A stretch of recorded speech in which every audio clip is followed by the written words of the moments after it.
Good day, faith friends. Welcome to our Re-Reflect Gospel series.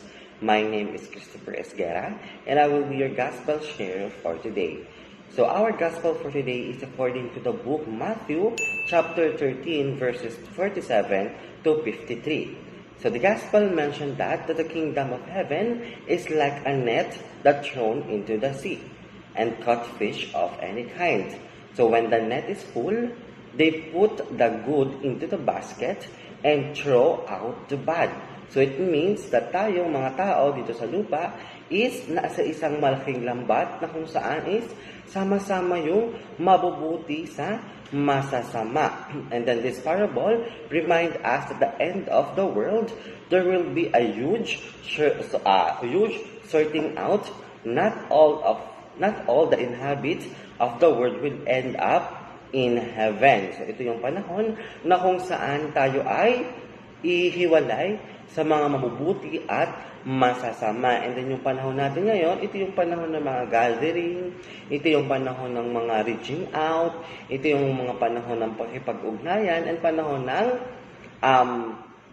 lambat pangkalawakan. So ito ay mabuti man or masama, banal man o makasalanan, or bata man or matanda, mahirap man o mayaman. So may place tayo dito sa mundo na kung saan is nagtipon-tipon yung mga taong ito, which is sa simbahan. So ang simbahan ay ginagabayan ng Diyos, pinapangalagaan ng Diyos upang mapabuti yung mga taong pumupunta dito. So kung ating mapapansin, halos lahat ng pumupunta sa simbahan ay nagkakaroon ng pagbabago, lalo na kung dun sa mga taong nakakagawa ng masasama. So, ang simbahan ay lugar kung saan maaaring magsama-sama ang kahit na sinong tao.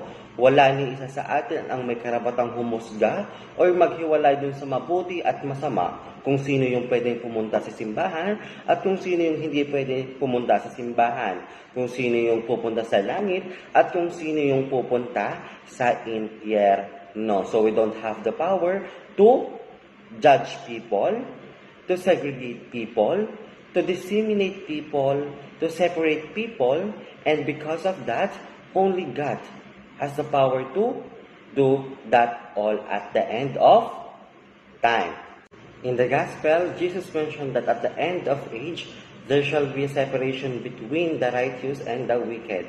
So the wicked will be thrown into the fiery furnace where there will be a wailing and grinding of teeth, and this is actually a very frightening scenario. So however, Jesus is God of love, mercy, and forgiveness.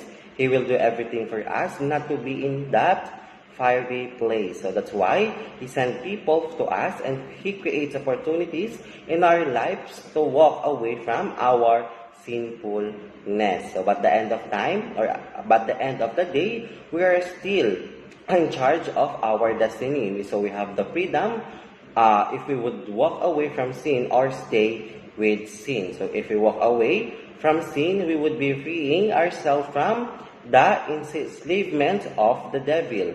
And if we continue to sin, we must be prepared for the fiery consequences that will befall to us. So kaya tayo habang nasa lupa, we should always choose doing the right rather than the bad thing. So because at the end of time, we will be in the kingdom of God. So we must put our faith and trust in Jesus, and Jesus has forgiven all our sins and has put us right with God. So Jesus is offering His mercy, His love, and His forgiveness. So that's all for my reflection. Thank you so much. Now, I would like to invite you to subscribe to our YouTube channel, faithbook.ph, and hit the notification bell for you to be updated in our daily reflection. And also, you may download our Facebook app or visit our website at www.faithbook.ph. Again, thank you so much, and always remember to put God first.